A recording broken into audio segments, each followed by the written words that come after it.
सुबह उठो, सोचो आज मुझे 3 घंटा पढ़ना है, बस। तो जब तुमने 3 घंटे का गोल बनाया और पढ़ गए 7 घंटा, कितना मजा आया उस दिन।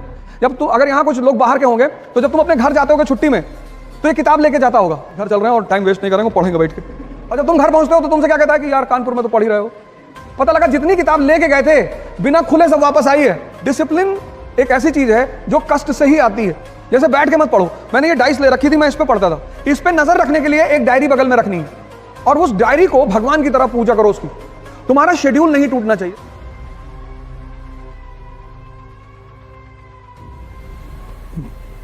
जय हिंद फ्रेंड्स।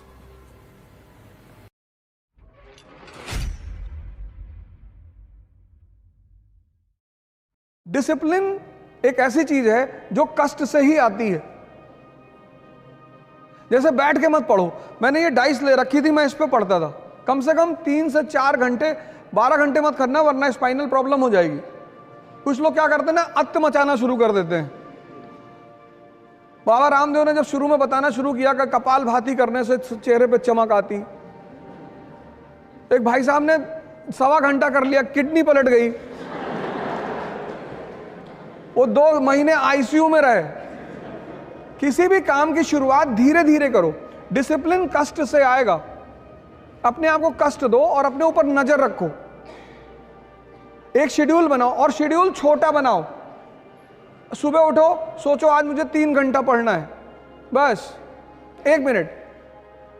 अब 3 घंटे का शेड्यूल बनाओगे तो तुम्हारा मन बगावत करेगा, कहेगा नहीं नहीं 3 घंटे का नहीं, 10 घंटा। मन की आदत है बड़े बड़े प्लान बनवाना, करना कुछ नहीं। तुम अगर उसके नेचर को देखो, वो प्लान बनाने में कंजूसी कभी नहीं करता। यही तो उसका खेल है, कहेगा पूरा दिसंबर बैठ के पढ़ना है। जब तुम, अगर यहां कुछ लोग बाहर के होंगे, तो जब तुम अपने घर जाते होगे छुट्टी में, तो ये किताब लेके जाता होगा कि घर चल रहे हैं और टाइम वेस्ट नहीं करेंगे, पढ़ेंगे बैठ के। और जब तुम घर पहुंचते हो तो तुमसे क्या कहता है कि यार कानपुर में तो पढ़ ही रहे हो। पता लगा जितनी किताब लेके गए थे बिना खुले सब वापस आई है। अगर आज तुम्हें दौड़ने के लिए कहा जाए तो कितने किलोमीटर दौड़ जाओगी? 1। लेकिन क्या तुम्हारी क्षमता सिर्फ 1 किलोमीटर दौड़ने की है? नहीं, नहीं ना। अगर आज मैं तुमसे दौड़ने के लिए कहूं तो तुम सिर्फ 1 किलोमीटर दौड़ पाओगी, ऐसा तुम कह रही हो। लेकिन तुम्हारी क्षमता 50 किलोमीटर तक दौड़ने की है मिनिमम। बाकी तुम अब भद्रकाली का रूप ले लो और 100 किलोमीटर दौड़ जाओ। तो अब क्या करना है तुम्हें? अब सुनो क्या करना है। आज तुम 1 किलोमीटर दौड़ी, 10 दिन 1 किलोमीटर ही दौड़ो। 11वें दिन तुम उसे 2 कर दो। स्टेमिना डेवलप हुआ। ऐसे जीवन में भी करना है। छोटे छोटे वो बनाओ गोल। कहो 3 घंटा पढ़ेंगे, तो जब तुमने 3 घंटे का गोल बनाया और पढ़ गए 7 घंटा, कितना मजा आया उस दिन। जब भी तुम अपने टारगेट से बढ़कर काम करते हो, उत्साह बढ़ता है। और जब भी तुम अपने टारगेट से कम काम करते हो, उत्साह घटता है।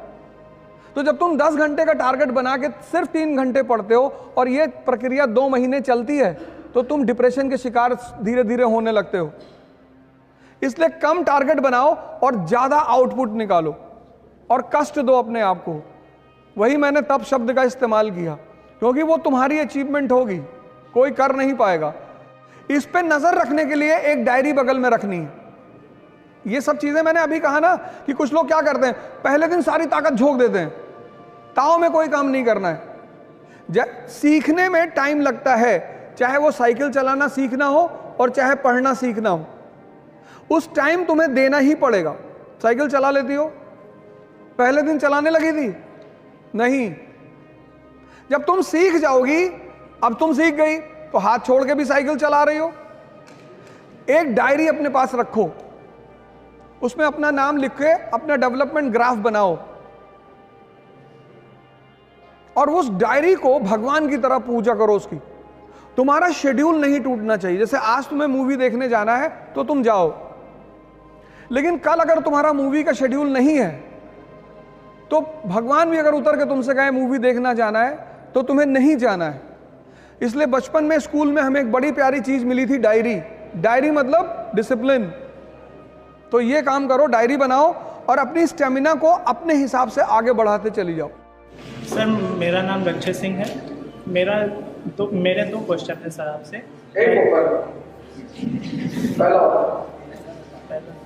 तो सर जैसे कि कोई नया बच्चा है आईएएस की तैयारी करना चाहता है। थोड़ी है।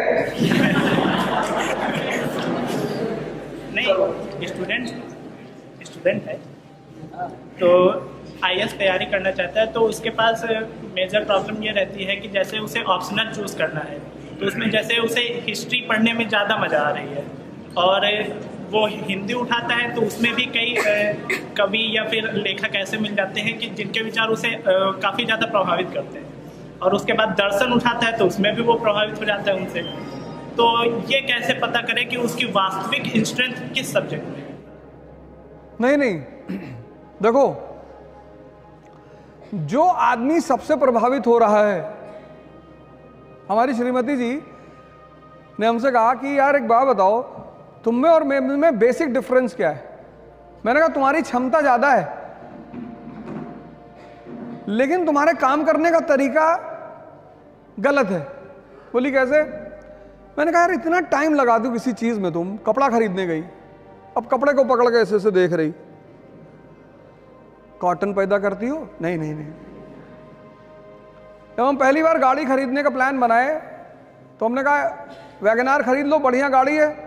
तो उनसे किसी उनकी दोस्त ने कह दिया कि यार वैगनार, मारुति मिडिल क्लास।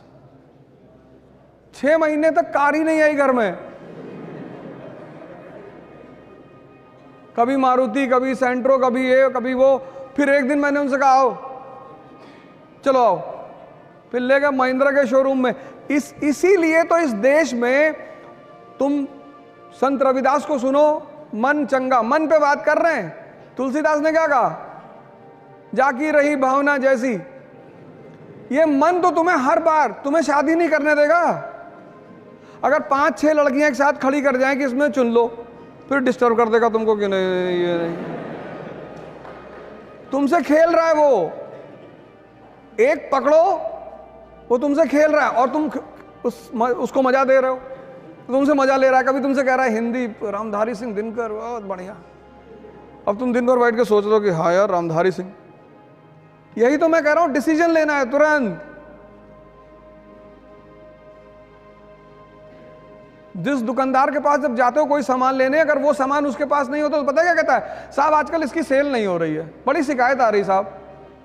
आप साहब एक काम करो, आप साहब ये नया प्रोडक्ट आया साहब बाजार में, बड़ा बढ़िया प्रोडक्ट है साहब। तुम उससे पूछो कि जो मैं मांग रहा हूं वो है? कि तुम बिस्लरी की बोतल मांगे, उसके बाद नहीं है, कहेगा हिमालय का पानी ले लो। मैंने पूछा बिस्लरी है? कह रहा साहब बिस्लरी के पानी में बहुत शिकायत आ रही। मैंने कहा है कि नहीं? कहा भैया बिस्लरी नहीं। तो उसको मत खेलने दो, एक डिसीजन लो। और जितना बड़ा एम्बिशन होगा उतना बड़ा खतरा होगा। खेल रहा है तुम्हारे साथ, कल से मत खेलने देना। बताओ बताओ जल्दी बताओ बेटा। न्यूज़पेपर जैसे मैं पढ़ता हूँ तो सर न्यूज़पेपर को अप्रोच कैसे करें और उसको एनालिसिस उसका कैसे करें? एनालिसिस करने के लिए बेसिक्स स्ट्रांग होनी चाहिए, पहली बात तो ये। उसके लिए तुम्हें एनसीईआरटीयां पढ़नी पड़ेंगी। अप्रोच करना ये होता है कि जैसे न्यूज़पेपर क्या है, मैंने भी एक वर्ड यूज किया, दर्पण। दर्पण तो अब कन्या विद्याधन योजना सरकार लेकर आई है, तो उस पर तुम लिखो क्यों। फिर विपक्ष क्या करेगा? विपक्ष उस विद्याधन योजना पर अपने मत रखेगा कि इसमें ये कमी है, इसमें ये कमी है। तो तुम्हें क्या करना होगा? एक तरफ सरकार का पक्ष निकालना होगा और दूसरी तरफ विपक्ष का, और दोनों को जोड़ लेना होगा। बस पिक्चर तुम्हारे सामने होगी। जय हिंद फ्रेंड्स, इकरा इंटरव्यू गाइडेंस का प्रोग्राम करने जा रही है। अब इस गाइडेंस प्रोग्राम में तो पर्सनालिटी को लेकर आपकी मुलाकात हमसे होगी। मॉक इंटरव्यूज में आपको सीनियर ऑफिसर्स मिलेंगे, रिटायर्ड ऑफिसर्स मिलेंगे, सीनियर फैकल्टीज मिलेगी, और इंटरेक्शन में आपको मिलेंगे सर्विंग ऑफिसर्स। पुणे में इसकी पहली डेट है 28 दिसंबर 2022। मैं आपको पुणे में मिलूंगा 28 दिसंबर को। दिल्ली में 22 and 29 January, JP Siddharth hotel Delhi. फिर दूसरा सेशन होगा 12 एंड 19 फरवरी 2023, जेपी सिद्धार्थ, वो पूसा रोड पे होटल है जेपी सिद्धार्थ। इसके लिए आपको एक छोटी सी फॉर्मल प्रक्रिया करनी पड़ेगी। जो भी लोग पुणे में मिलना चाहते हैं, दिल्ली में मिलना चाहते हैं, वो सारे लोग ऑनलाइन रजिस्टर करा लें और ये पूरा प्रोग्राम फ्री है। लेकिन आपको प्रोग्राम में आने से पहले रजिस्ट्रेशन कराना पड़ेगा इकरा की ऑफिशियल वेबसाइट पे। एक बार फिर से आपको congratulations, best of luck, thank you, जय हिंद।